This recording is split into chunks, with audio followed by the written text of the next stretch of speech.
Check दिलाय पण मग खात्यात पैसे आहेत ना, हा प्रश्न आता फार महत्त्वाचा झाला आहे. कारण 2026 पासून चेक बाउन्स प्रकरणांवरती कारवाई आणखी कडक झाली आहे. निगोशिएबल इन्स्ट्रुमेंट्स ॲक्ट 8081 मधल्या सेक्शन 138च्या अंतर्गत यासाठी आधीही पेनल्टी होती, पण आता नियम अजून कडक झालेत.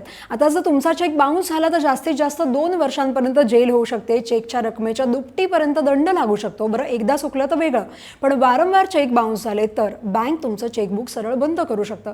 तुमच्या खात्यावर निर्बंध येऊ शकतात. तुमच्या हॅबिच्युअल डिफॉल्टर्स वरती विशेष लक्ष ठेवलं जातं. आता टेक्निकल चुका सुद्धा माफ नाहीये. चुकीची तारीख, साइन मिसमॅच, रकमेमध्ये गोंधळ, सगळं काही नोंदवलं जात आहे. आणखी एक मोठा बदल म्हणजे SMS, ईमेल, बँक अलर्ट्स हे सगळे डिजिटल पुरावे कोर्टात मान्य केले जाणार आहेत.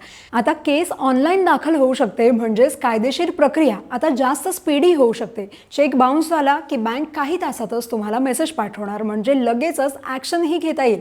थोडक्यात चेक देण्याआधी बॅलन्स तपासा, लहान चुका ही टाळा आणि शक्य असेल तिथे डिजिटल पेमेंट वापरा. नाहीतर चूक एका कागदावरची आहे, पण परिणाम मोठे होऊ शकतात. आणि अशाच माहितीसाठी लगावतीला फॉलो करायला विसरू नका.